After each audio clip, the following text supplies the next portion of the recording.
This is The Cluttered Path, stories about life and the human experience.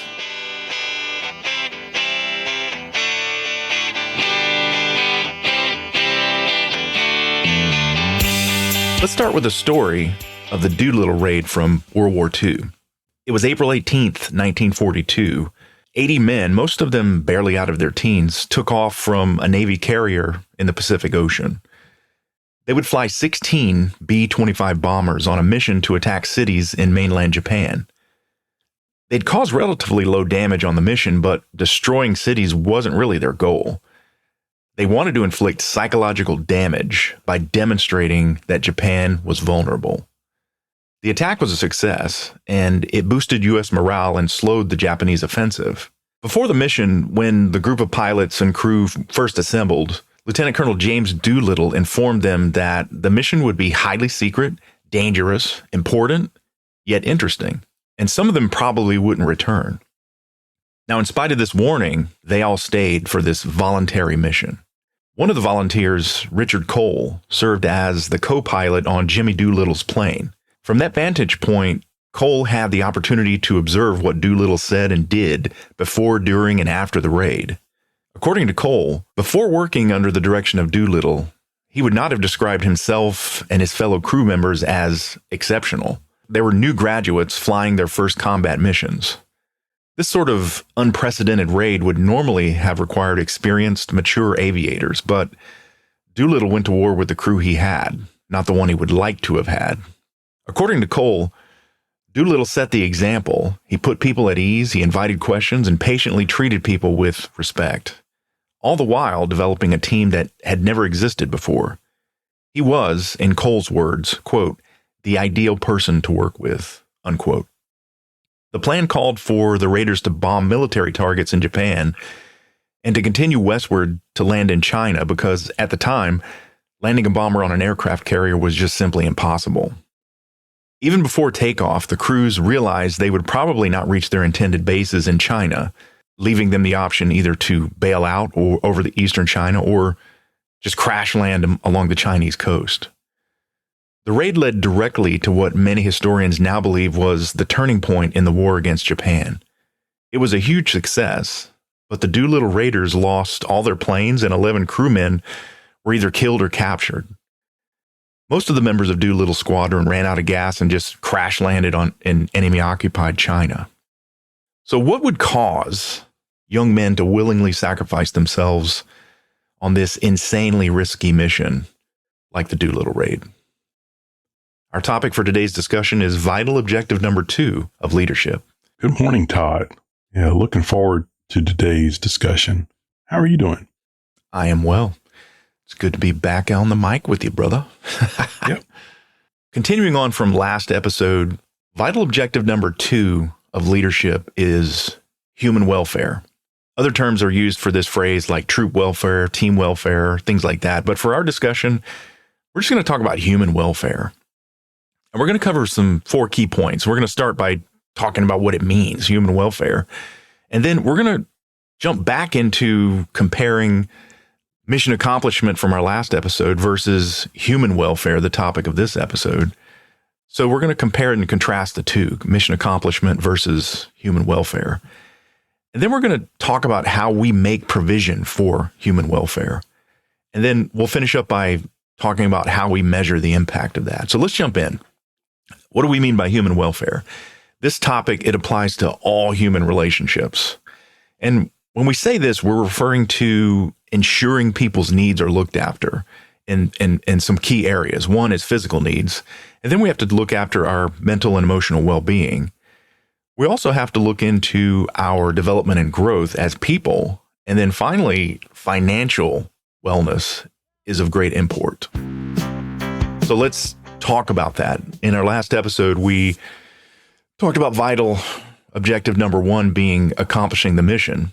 And if you remember, accomplishing the mission, it's so evidently truthful. But oftentimes teams miss the boat and they don't accomplish the mission because they get diverted from their goals. But how does accomplishing the mission relate to human welfare?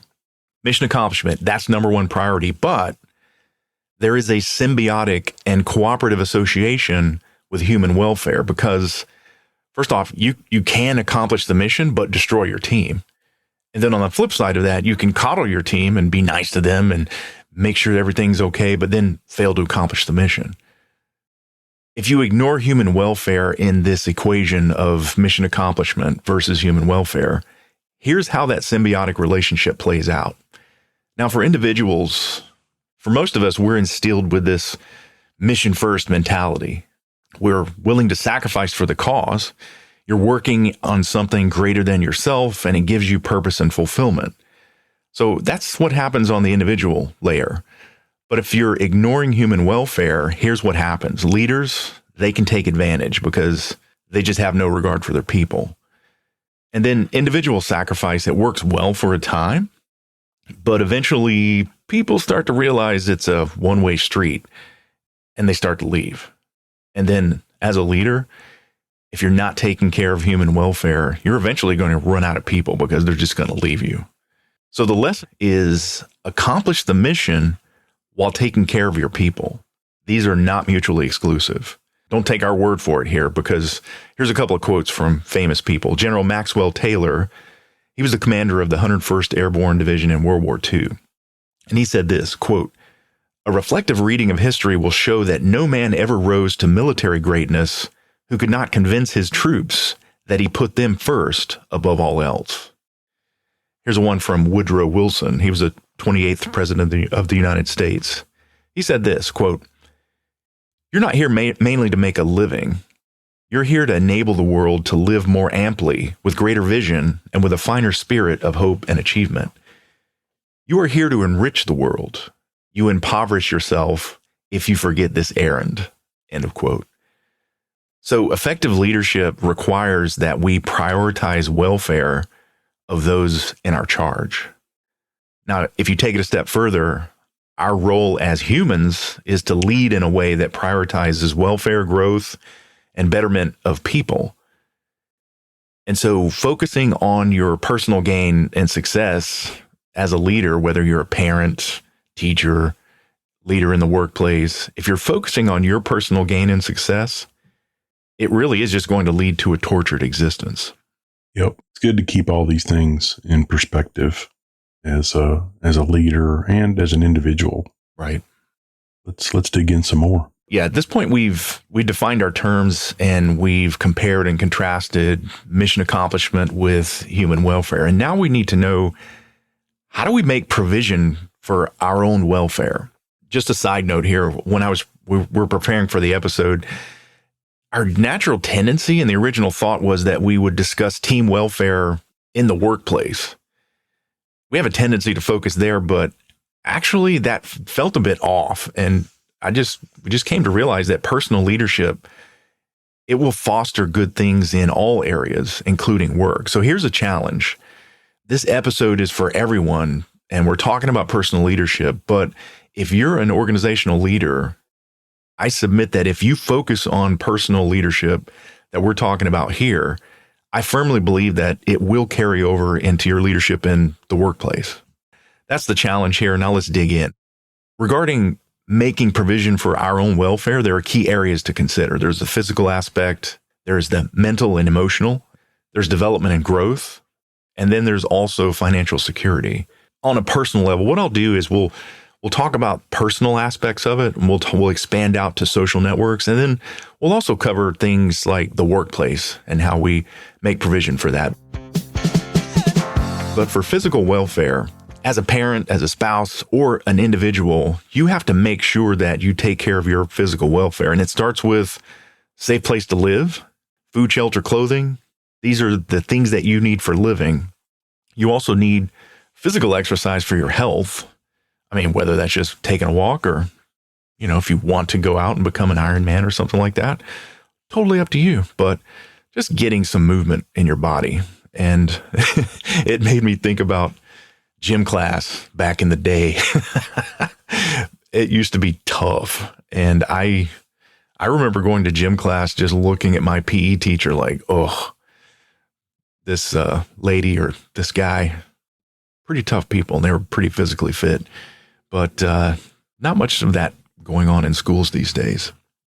Now, Safe place to live, food, shelter, clothing, physical exercise. Regarding the safe place to live, there's a caveat here because I want to call this out. For living arrangements, I'm not talking about luxury accommodations. I'm just talking about having a safe place that you can exist. And just a quick story on that. When I was growing up, we once moved, and I grew up we didn't have too much money, and we lived in trailer parks. And I remember one time we moved into a trailer, and we pulled up to it. My dad had arranged for the rent, and we had the place, we had the keys. We ended up pulling up to this trailer, and the place was just overgrown with grass and weeds. I'm talking like you could not get to the trailer because the grass was waist high. And we ended up having to cut a pathway to get into the trailer. And we had some cleanup to do to get in the trailer as well. And the bottom line is it was a safe place to live. It was a decent area. And my mom, she took care of the place and got it set up in a way that made it livable. And it was a safe place to live. So that's the caveat here. I'm not talking about you've got to go find a gated community to live in or anything like that. And for most of us, we just don't have the money to be able to do that. So that's the case here. We want to talk about having a safe place to live. And that does not necessarily mean high income areas. Now, the sad thing is we have to call this out talking about physical welfare because we have child protective services because many parents just simply don't protect the home front. And there are many reasons for that. We won't get into those today, but you think about poverty, addiction, broken homes, and then the fact that many parents just don't know how to parent. That's when things are real challenging especially for kids, as parents just don't know. And that's where it's important learning how to parent. Right. Which is a huge challenge. I mean, you're trying to work, keep food on the table, keep the rent paid.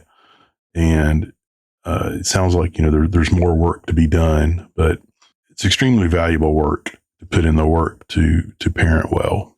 Right. I mean, I've got to say, I wish I would have done more of that earlier. Yeah. We can always look back and go, ooh. Yeah. I look back and realize I would have done things differently had I known then what I know now. Yep. So go ahead and learn now. Right.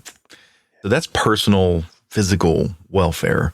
If you expand beyond the home to your social network, when we're talking about human welfare in the physical realm, you want to be somebody to other people who provides things like meals when people are sick, rides to the airport, doctor, wherever.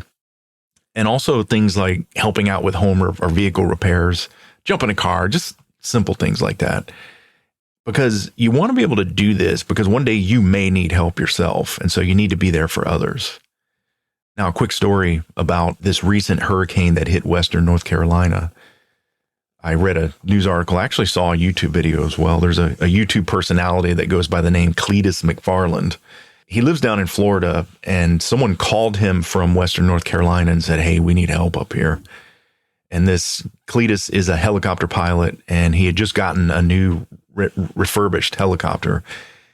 And he flew his helicopter to Hickory, North Carolina. He ends up landing at the airport. It turns out that 37 other pilots actually flew their helicopters in to help out with relief efforts. This guy, Cletus McFarland, actually commended a lady named Erin, who was on the ground at the Hickory airport. She was coordinating the relief efforts. And she was basically just going out, and they had all these supplies at the airport. She was giving the pilots grid coordinates to go to deliver supplies and help people. Who knows how she was getting this information, but she was coordinating all these efforts. And it struck me that all of these are just individuals, but they were leaders sacrificing for the physical welfare of others. So humbling to watch as others do that, and as a reminder of what is important. Yes. Yeah. Taking care of other humans. Breaking this out to leaders at work. Sadly, many employers are really just oblivious on the topic of physical welfare. So that's why we have OSHA. But let me reiterate. If you're a boss who's focused on your personal and social areas of physical welfare above that we just talked about, leading in the workplace is so much easier. And now you start getting into, when you're thinking about the welfare of others, you think about the work area. Is it secure? Who has access to it? Can just strangers walk into your work area? Are there dangers from equipment or hazardous materials or something like that? You got to have a secure space for people to work. Now, do people have the tools they need to do their jobs, or they end up scrounging for what they need? And just thinking about this, it reminded me of a story from my past where I started a new job. This was ages ago, no names being mentioned here, but I started a new job and I was issued a laptop that was used, and there was a crack down the screen. And it literally, working on that laptop hurt my eyes.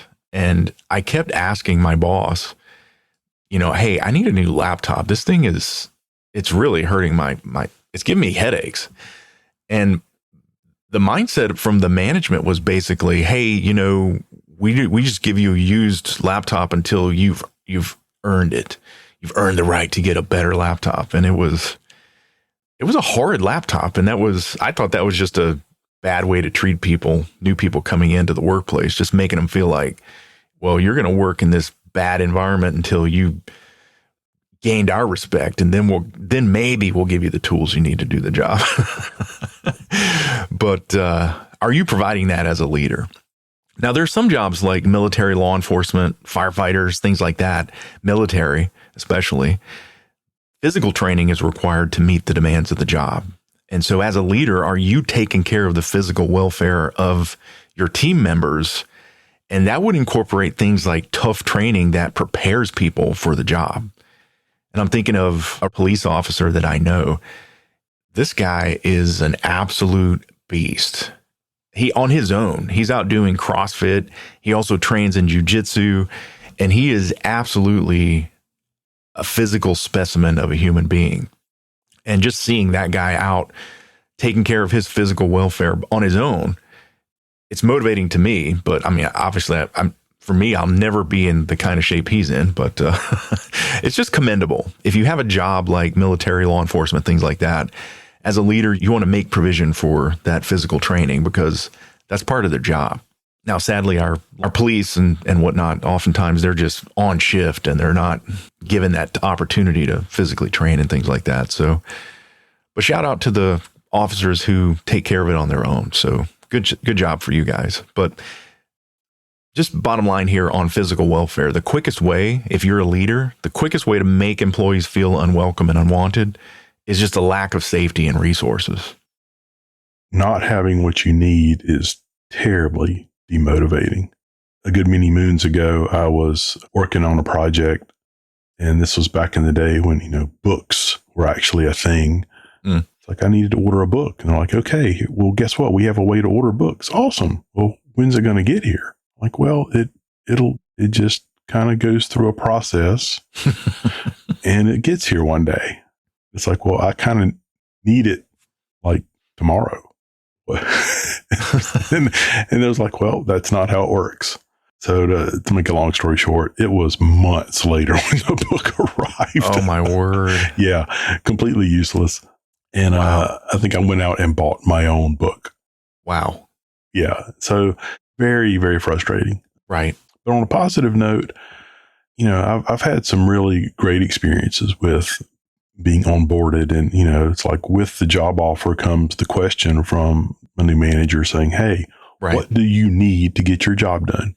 Send me your list of equipment and needs that you need on your desk day one. Yes. Oh, man. That's great. Yeah. It's like that makes you feel like wanted, makes you feel taken care of. Mm-hmm. Yeah. Just having what you need. It goes a long way. Right. Making people feel good and encourage people. Yeah. When you onboard with a new job, whether if you're working as a mechanic in a shop or a welder, or if you work in an office somewhere, or you're in the tech industry, wherever you are, it doesn't matter. Arriving on day one and having all of the stuff you need to do your job, that does make you feel like they want you there. So it's a good thing. So as a leader, if you're taking care of the physical welfare of your people, that's just going to go a long way to get people to want to do more in the workplace. So physical welfare, that's low-hanging fruit. And now we'll dig deeper.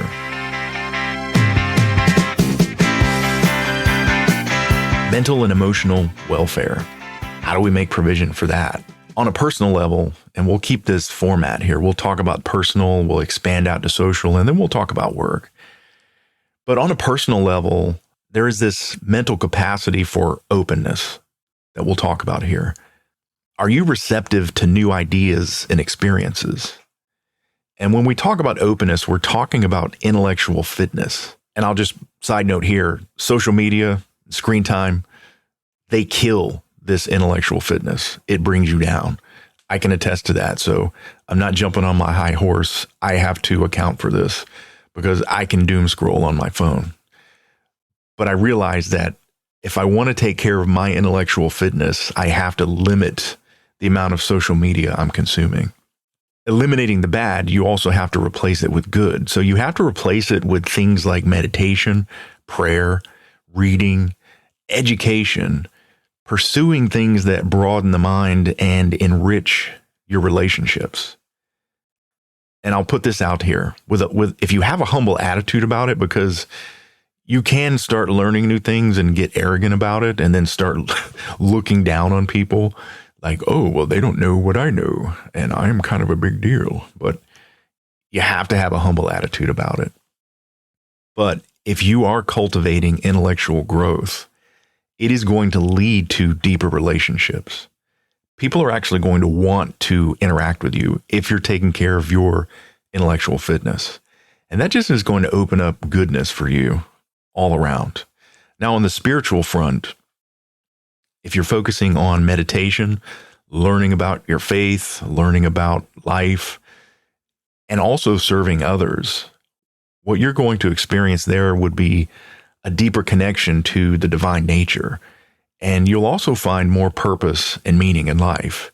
Even if you think that your job isn't that important, you're not really doing anything to make an impact on the world, if you emphasize your spiritual growth, you're going to find and you'll see that purpose, meaning, and fulfillment behind life, even if you're working as a cashier at a local store, because you'll see those interactions as enriching experiences.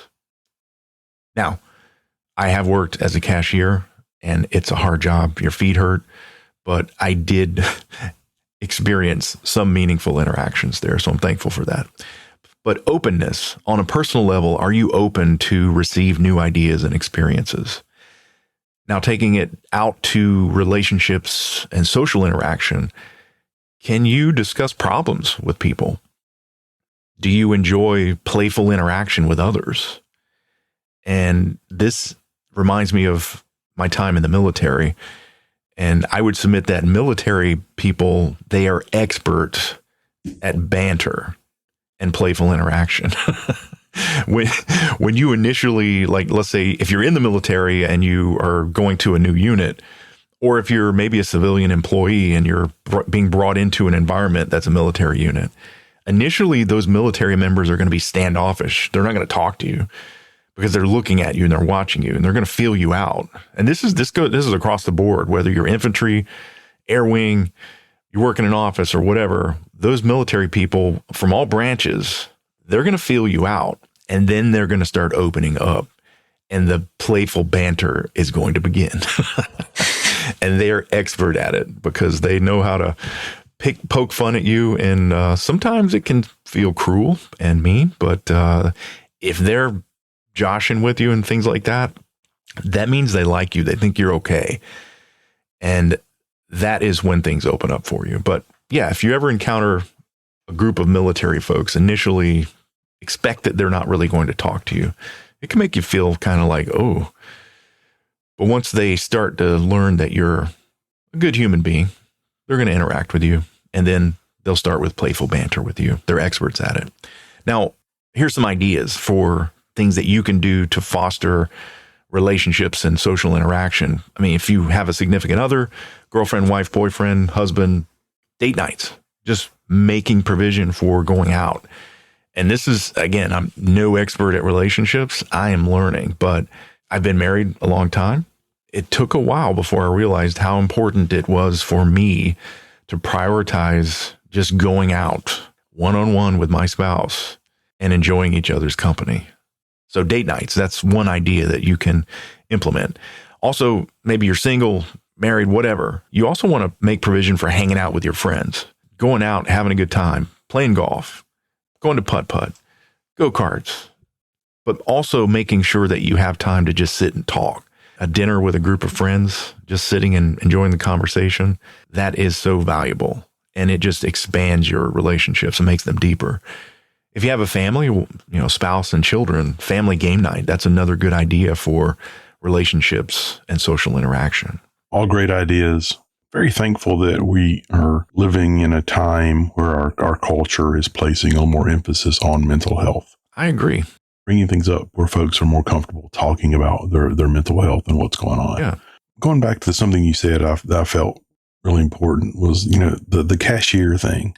No matter your job, if you're dealing with the public, if you can go into that with the attitude that you're there to help people, no matter what it is, that can significantly change your view on things. As a cashier, you may be the first person that whomever walks up to you sees that day, and you have an opportunity to say hello, to start their morning off with a smile. If you're not feeling it, making an effort to build someone else up can then make you feel good. Of course, having worked in retail, not everyone's going to respond to that. Right. You can't expect everyone to be like, oh, hi. Yeah, no, some people, they're just rolled out of bed and they really just need a cup of coffee, and they're not going to say anything other than grunt a couple of times before they get their coffee. But all jobs are important jobs. Yeah. If they weren't, they wouldn't be jobs. Right. Taking time to meditate and sort of dwell on sort of your purpose here can really help keep that in focus. Right. And your purpose is not your job. And that's one thing that I've had to learn as an adult. You're triggering a memory now. When I was a kid, I worked at a bait and tackle shop in a small town in Georgia. And it was tough work. I worked every Saturday and Sunday, and then one night during the week. And we were at work at 5:30 in the morning, and we were bagging minnows and things like that because people were going out to fish on the lake. It was hard work, but one good thing that came out of that, I have fond memories of this place because there were these old dudes that would just come hang out at the store. They would smoke cigarettes. That wasn't very pleasant, but they'd sit there and smoke cigarettes and talk. These guys were awesome at banter, right? And it was just a good experience because these men, they poked fun at me, but they also talked to me and talked to me about pretty deep things from time to time. But I'm thankful for that experience. So that job ended up being a good one for relationships. Thankful for that. We talked about personal and social. Now, leaders at work, this is applicable to you because if you've got these personal attributes that we're talking about here, you're going to excel in these areas of openness. And talking about openness here, you have to look at your own workplace and think, did they feel free to discuss their problems with you? Do you have people coming to you and talking about problems at work that need resolution? Do they have this ability to speak up without fear of reprisal? And is there any playful banter going on there? That's excellent for a workplace if you got the playful banter back and forth when you're talking to each other. And it made me think of company meetings in corporate America. If you don't have that openness in the company meetings are just going to feel like propaganda sessions. They never address problems. There's social pressure to go along with the program and just ignore the problems. And then leaders in that environment are insular and they really don't interact personally with the employees. That's a fundamental lack of openness in the workplace. So as a leader, you need to focus on that. And then intellectual freedom. Do people have autonomy to create and solve their own problems? And just to give an example here, I was in a mortar platoon, and every time we set up a new position, we had to roll out these spools of comm wire and run wires from every gun to every other gun and then back to the fire direction center. And it was very labor intensive. But we were like, look, we need to set up faster, and we don't want to spend all this time running comm wire out to every location. So let's take up a collection. We're going to buy some radios out at Radio Shack in town, and we're going to use those to talk to each other rather than laying comm wire. And we ended up doing that, and it worked pretty well, and it saved us a lot of time. But we were given that intellectual freedom to just look at, hey, how is work going on here? And we could solve our own problems. So I'm thankful for that. And then at work, if you're a leader, is there social interaction going on? Do you provide downtime during the day? And I especially emphasize during the day. Is there time during working hours where you just have fun with the team? Now, if you make it an after hours thing, some people are going to show up, but oftentimes people are like, look, if they're not connected, they're not going to want to go out to these social events. But do you have any downtime to train? And in the military, we ended up in some just not so fun situations. But in one case, it was December. We were in Spain, and we had just spent 2 weeks in the mud and the rain and just miserable conditions. After we ended up in those 2 weeks, before we went back to ship, we ended up making a bonfire on the beach, and we spent the night there. And this is funny, but we were sitting around in our underwear with our clothes hanging up to dry next to this bonfire. But we just had a great time chatting with one another. It was a good bonding time. But as a leader, are you making provision for social interaction with the team?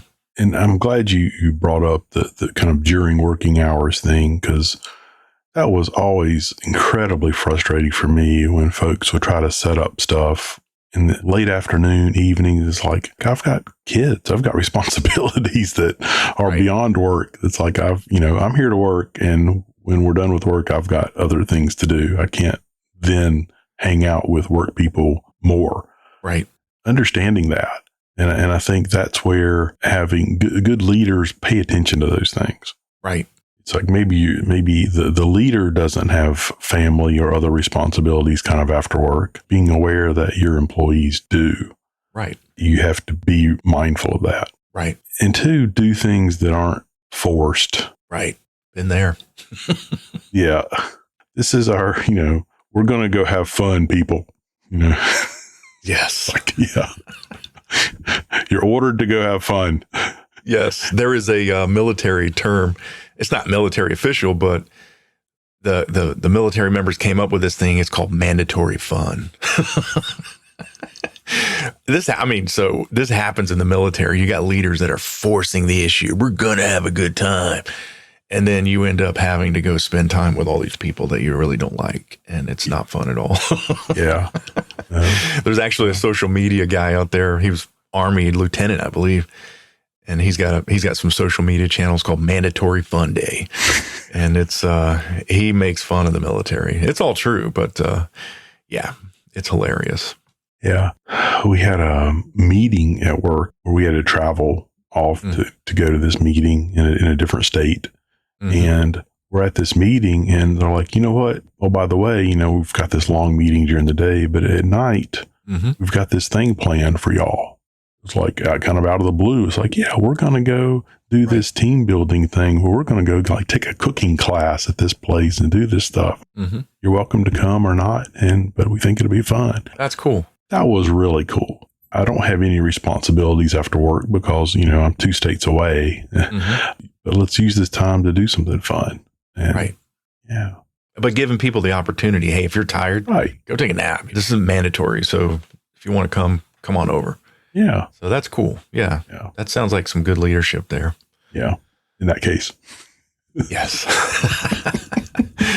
But yeah, so leaders at work, if you're not, again, I submit, if you need to focus on personal leadership in your personal life, you got to be focused on openness and intellectual freedom and development and stuff like that, because that's going to spill over into the workplace. If you're not accounting for this in the workplace, you're just going to have a not so fun place to work, and your attrition is going to increase. People are going to leave. So that's in the workplace. How do we account for mental and emotional welfare? So the next step is looking into development and growth. On the personal side, for development and growth, you need to set some goals. You need to sit down and think about goals for your physical well-being, your intellectual and spiritual well-being. And you need to write those down And if you want, go back and listen to the last episode where we cover areas of how you just come up with a plan and set goals, smart goals. So go back and listen to that. But you need to set out these goals for your own personal growth. And then you also need to set goals for connection with others, whether it's boyfriend, girlfriend, spouse. You need to set those goals and say, look, I'm going to put this down, and I'm going to have a date night with my wife at least once every 2 weeks or once a week or however long. I'm going to make an appointment to go meet with my friends, have a dinner out once a month, because we need to just have that downtime and have that connection, because that is personally enriching for me and everyone. We're social creatures. If you're an introvert, find other introverts and just sit and watch TV together, just being together. But you need to have that personal development and growth. Now, on the social side, choose your friends wisely. You want to be around people that encourage you on the path toward your goals. I think about young military members who are just out of basic training. They're coming out, they're fresh, they're new, they're young, and they have this great promising future ahead of them. But sadly, as it's often the case, that they get diverted by bad apples. And that happens in the corporate world too. You end up being around toxic people and it can drag you down. And so you have to be careful to choose the people that you're associating with wisely, because you want people that are going to build you up and encourage you along the way. And now taking it out to the leaders at work, in the area of development and growth, are you providing training opportunities for your team? Now that might take the form of formal training, which can be expensive, or simply on-the-job training. Those are good options. And if you have a culture in your environment, whether you're a welding shop, you're a construction company, you're working in an office or wherever, if you provide the opportunity for people to at least work with people from other areas so that they can learn new things, that's going to go a long way to really helping people develop personally and professionally. And then as a leader at work, are you providing challenging work assignments for the people? Now, sometimes if you're just working in an office environment, it's hard to provide a challenging work assignment unless you have a project, an initiative, or something going on where you can find someone and say, hey, would you take charge of this? Would you take care of planning this out for us? And whatever the case, there are ways that you can provide challenging work assignments. So think on those things and think about how you can do that. Also, new assignments. So this is, a lot of times you'll hear employees say things like, it's not my job. But if you create a culture of development and growth, it's going to be easy now to give people new assignments that are outside of their job description so that they can personally develop and grow. And then if the job requires it, physical fitness, you've got to make provision for that. And military, law enforcement, things like that, but especially military, units vary when you go from unit to unit in the military. And there are some units where there is no emphasis on physical fitness, and it really severely impacts the readiness of the unit if people are not physically fit. So if you're a leader in the military, law enforcement, whatnot, are you making provision for your people's physical fitness? And I think it takes on the context of active encouragement, doing it actively, because I've been in situations where it's a very passive thing. It's like, once a year they'll say, well, there's money for some training. And that's it. And it's literally like once a year during the annual performance review or something. It's like, there's money for training. How about, go tell them you want them to learn this, or make the employee pick something. Pick something that you want to learn, and let's make a plan and go get the training. Right. I think that the form of active encouragement is hugely important. Yeah. You mentioned earlier, like the social media stuff. It's so easy to sit down and learn something from YouTube or somewhere else. But we can get so caught up in just learning and watching and watching and watching more and more YouTube about things. At some point, you've got to make yourself practice and do it. Yes. And it's turn off the TV and go do it. Yeah, we can spend way too much time on that and not actually doing. So right. Yeah. That's a Get good off in the weeds and just, yes. Because I've done that. It's like, I want to go learn this. It's like, well, after watching the 5th video of something that I learned, most of it in the first, 1 or 2, it's like, there's nothing else to be gained here other than I'm not actually doing it. Right. Yeah. I've filled my head with information, but what am I doing with it? And that's wisdom, applied knowledge. So you gain this knowledge and you got to live and you got to do. What's your goal for learning the thing that you're learning? Is it just entertainment? If you're just learning something if you're not going to do anything with it, then you're just pursuing entertainment. So set those goals for personal development and growth. And if you're a leader at work, do that. Set goals with your people. And you said it, man, active encouragement. And we're not saying entertainment's bad, but there's a balance. It's like it's good to balance in all things. Right. That is development and growth. Now, here is the 4th and final step that we're going to cover in this aspect. It's financial security.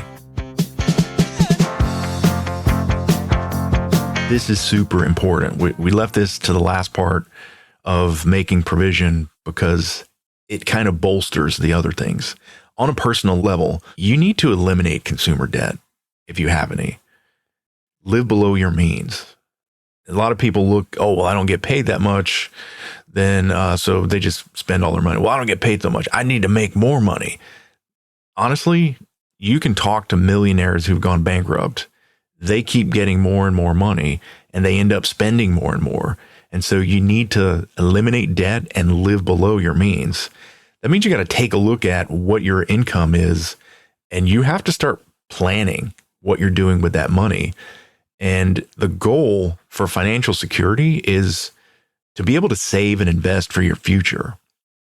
I don't know if you've heard of a fellow named Dave Ramsey, but he's a pretty popular guy out there on the financial planning front, but he recommends starting with an emergency fund.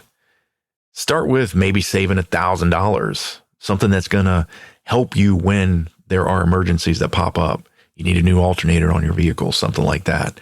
These things pop up. And so if you have an emergency fund, that really helps to smooth out the bumps in life. So start with an emergency fund, $1,000. And then it's recommended that you have at least 3 to 6 months of living expenses set aside that you can tap into for those emergencies. And then once you get beyond that just emergency fund, then you need to start looking at saving. If your employer has a 401k, you need to set up like an IRA or something that you can put away money for your retirement. It's always good to supplement, but saving in addition to what your employer's pension would be. Beyond the retirement accounts, you can also, if you're growing your finances, you can then expand into actively investing in the stock market. And what I recommend is just mutual funds, because I don't have time, I don't have the skills, I don't have the ability to go out and pick individual stocks. And so I just put my money in places where it's a mutual fund that is growing at a pretty significant rate. And you can look back and you can look up YouTube videos on things like compound interest and time and how they will make you a millionaire. And looking back on the stock market gains for the last few decades, and even including the Great Depression, there is a pretty significant growth interest rate wise in people's money. So if you're putting money aside, putting it in 401ks, mutual funds, that compound interest and time is going to make you a millionaire. No matter how much you're making, you could be making $60,000 or less a year. And if you're living below your means and you're saving money, you can become a millionaire by the time you retire. The goal is not to become a millionaire. The goal is to make provision for your financial security so that it can foster these other areas of physical welfare, mental and emotional development and growth. Because once you get to that place where you've got free money, you can invest in things like education and training, and that's going to create more opportunity for you for a better job, starting a business, and all kinds of goodness just opens up for you if you're making provision for financial security. Bottom line here, financial security, it is a tool that enables your welfare. And I'm thinking about when I was just married and my wife did not know that I actually had $1,000 in credit card debt, and we got married. I didn't think about it. I just had credit card debt. It's not that much in the big scheme of things, but $1,000 when we got married was a lot of money. And my wife was pretty upset that we had that debt. And she had been taught by her parents these concepts of compound interest over time. And she was like, well, we got to pay this off. And we had that paid off in 6 months. And then from then on, learning from my wife, we became savers. It's good stuff. Yeah, I will give much credit to my wife as well for getting our finances on track. She was the instigator and was very instrumental. Right. And we learned a lot over time. Things we didn't know. She helped get us on track, but we still had more to learn. And I'll just say this. As soon as our kids were employed, they had retirement accounts. Excellent. And I'm talking about the fast food jobs. I mean, as soon as they were gainfully employed with a paycheck, they had retirement accounts, because that was a lesson we learned. Yes. And putting your money in places that can work for you. Yes. Insanely important stuff that we wish we learned. You know, I think it's great now that within our K-12 education community, there has been a lot of, along with mental health, there's been kind of a magnifying glass put on the financial aspects as well. Right. But it's great for our kids to go hear it reinforced in their high school class, so that it's not something that their parents made them do. It's, right. they can, get some reinforcement that's a positive thing to do, because your mental health and even your relationships with your partner, your spouse, is directly affected by your financial condition. Oh yeah, that's the most arguments in a marriage. Money issues. Yep. One person's a spender, one person's a saver. They're both spenders and there's no money. And you can reach financial ruin easily, even if you're making hundreds of thousands of dollars per year. Yep. Bankruptcies, most of them are submitted or filed by millionaires. You got to get a handle on your money, no matter where you are in life. Working an hourly wage job versus a business owner, everything. If you want to account for your own personal welfare and the people that are depending on you, you got to make this financial plan to take care of things. We have a monthly plan. And I mean, I'm so thankful for that. Excellent. Yeah. Many reasons. Yeah. It just takes pressure off. Even if you're making a lot of money, you could be in a place, if you're not planning for things, it can be stressful. Even if you're saving money, if you don't know the state of your affairs financially, you can have a gob of money and still be stressed over it because you feel like, well, I'm not doing the right things. I'm not doing enough. And so the planning and analyzing becomes a stress reliever. Yep. So we talked about the personal aspects of financial security, and this spills over into the workplace, whether you're a business owner or leader of an organization. If you're a leader at work, are your people receiving competitive pay? Do they have benefits to take care of, their health insurance and things like that? You need to make provision for that as a leader. But here's the sad truth, right? It's often the case that leaders have a me first attitude when it comes to work assignments, advancement, and also the financial rewards. And I've seen it time and again where the bosses ended up paying themselves hefty bonuses, where the people that did the work don't really get bonuses and stuff. And so it can cause resentment. And if you're a leader at work and you're doing that, you may not even realize what you're doing. So that's why it's important to have input and feedback from others to say, hey, here's what you need to be doing to make sure that your people are taken care of financially in the workplace. And the selfishness is very apparent to your employees. Oh, yes. Yes. You're not hiding it.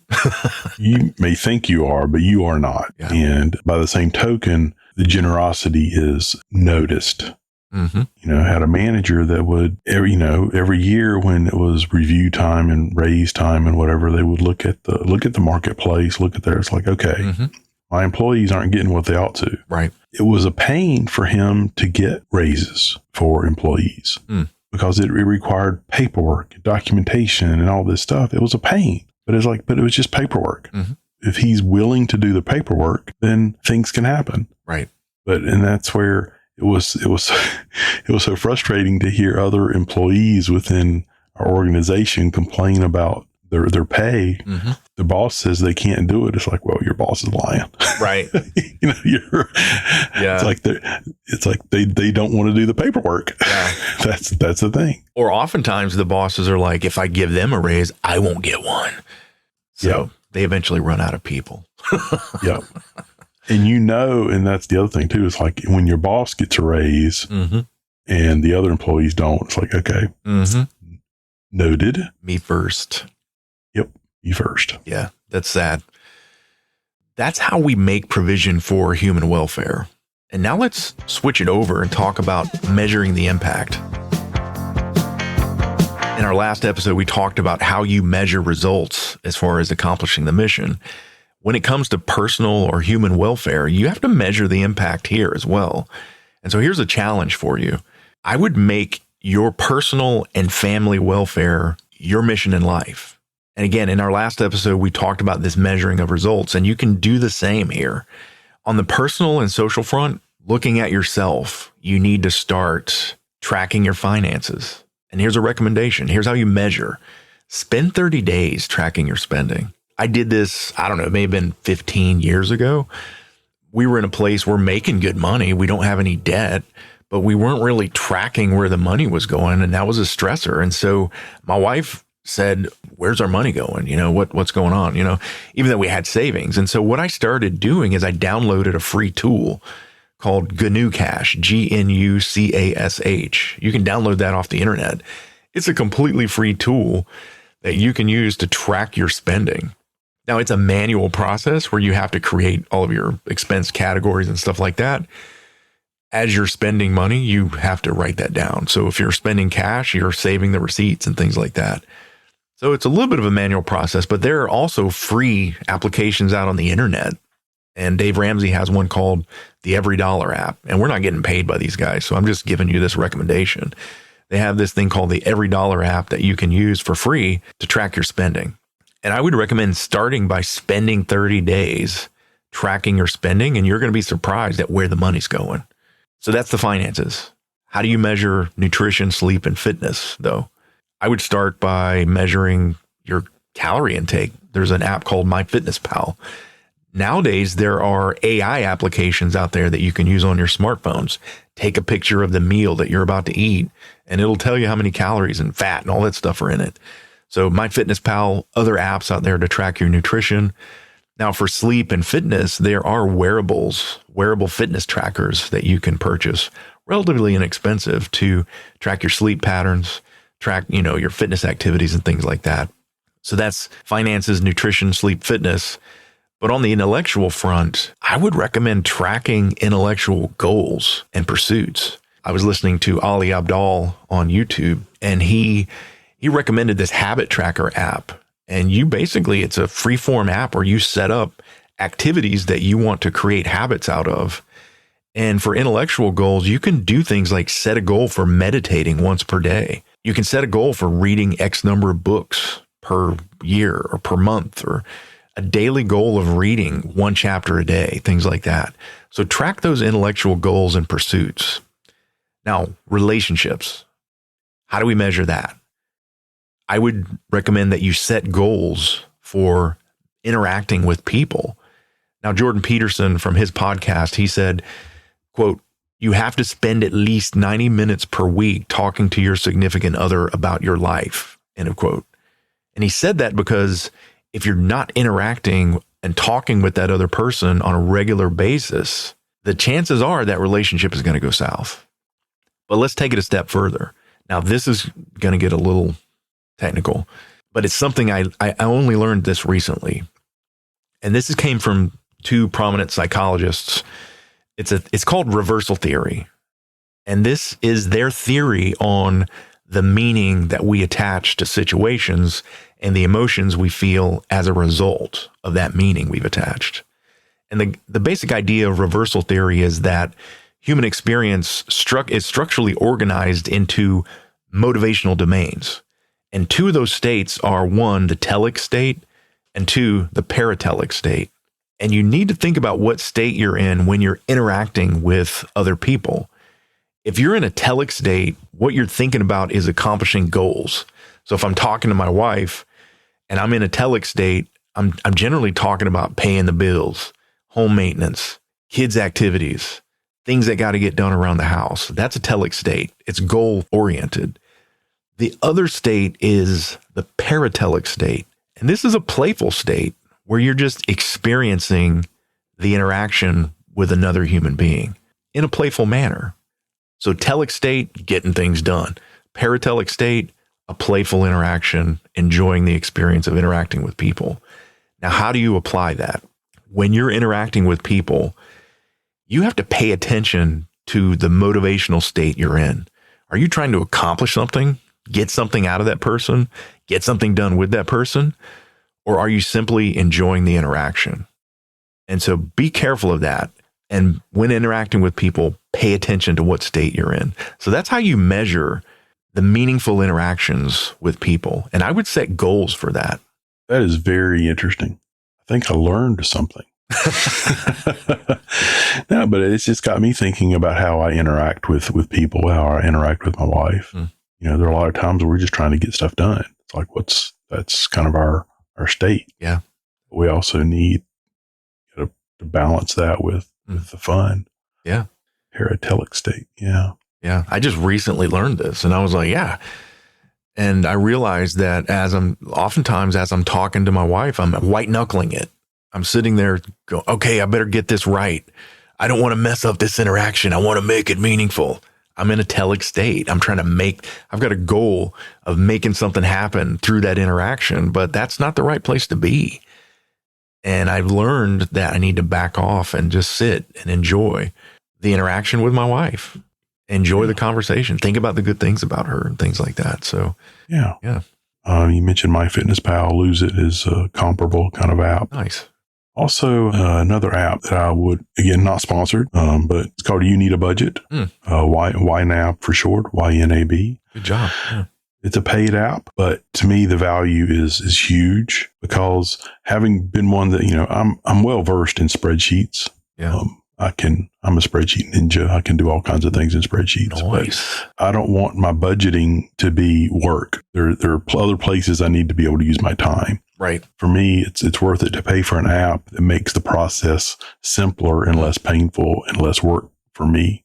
And then subsequently with my wife as well. So we can work together on it. Delegate authority. Yep. So we delegate that work to YNAB. My son, he hasn't quite got there yet. He's like, a spreadsheet works. I'm like, yeah, well, a spreadsheet does absolutely work, but it's going to take more work, right, to do that. My time is valuable. If I can outsource this, it makes things so much easier.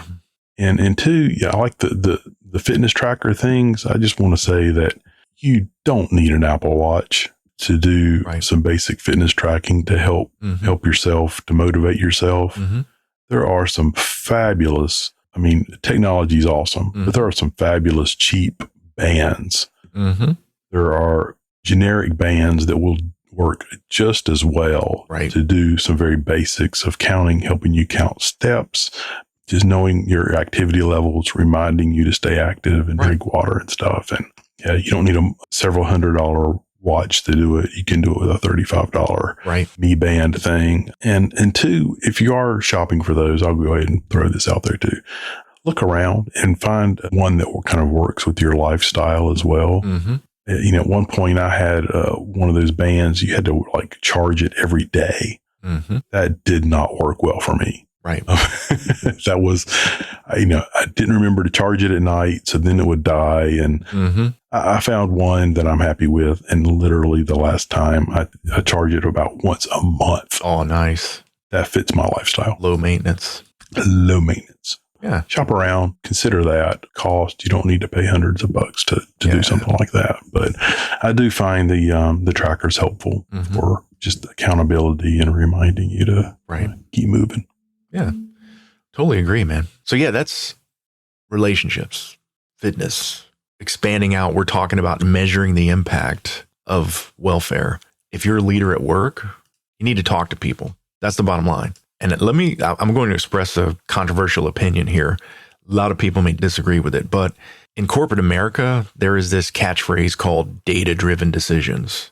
And I believe that leadership has been caught up in this data-driven decision mantra to the point where they've got their heads buried in web portals and dashboards, looking at data, trying to make decisions about the business, and they're just simply not talking to people. And so the relationships at work suffer, or they're just non-existent. And I think about a Marine, he retired as a general, but when he was a lieutenant colonel, his name's Chesty Puller. He is a super famous figure in Marine Corps history. In boot camp, we would sing and pray to Chesty Puller before we went to sleep at night. That is how important Chesty Puller is to Marine Corps history. But he was the most decorated U.S. Marine in history. He joined at an early age. He ended up fighting in Nicaragua, Haiti, World War II, and Korea. And at the Battle of Peleliu in World War II, this is how he interacted with the troops. Someone saw him, and he was shirtless. It's 100-degree heat. He's looking pretty haggard, beat down. He's wounded. He's still got shell fragments in his leg from the Battle of Guadalcanal previously. So his leg is swollen 2 times its normal size. He's barely able to walk, but he's interacting with his troops on a personal level. He knew them by name. He joked with them. He had such a good relationship with his troops that they talked to their parents about him. And he ended up getting a letter from one of the moms of his battalion, and she said, "My son never writes me." And so he went down, talked to that Marine by name and said, "You sit down and send your mother a letter right now." But that's what kind of guy he was. He interacted with the troops and they loved him. That's what we need. If you're a leader at work, you just got to interact with people and be careful that you're not in that telic state where you're trying to make it happen. You really just need to back off and enjoy the interaction with the human being that's in front of you and make a connection with them. That is super important for a leader at work. You've got to talk to your people. Now, there are other workplace methods that you can employ. You can do things like anonymous surveys. You can start taking a look at, well, do we have a high attrition rate? What's going on that's causing that? And then that should drive you to get out and talk to people. And then there are also exit interviews where you can, as people have decided to leave, you want to sit down and have a chat with them to see things that you can improve. But if you're one of the employees who's leaving, be careful what you say in those exit interviews, because honestly, there is no benefit to you in doing that exit interview. That's for the benefit of the employer. And if you say the wrong thing, you may impact your ability to come back to that company if you ever choose to. So just be careful about that. But measuring the impact of human welfare, you got to talk to people. On a personal and social front, you've got to set goals for tracking, habit trackers to make sure you're having those meaningful interactions. Thinking back to the story that we read at the outset, Colonel Doolittle's actions, they distinguished him as a stellar example of leadership. He was able to inspire ordinary young men to volunteer for a one-way mission into enemy territory. The mission was accomplished by the pilots and the crew primarily because of Colonel Doolittle's care of his people. That's the symbiotic relationship between mission accomplishment and welfare of your people.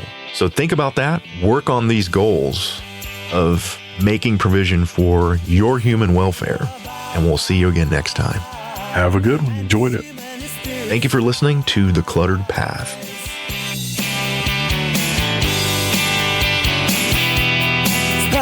Knife, and it seems horribly blind, and every heart a ticking on easy night. This is the cluttered path, stories about life, misguided fortune.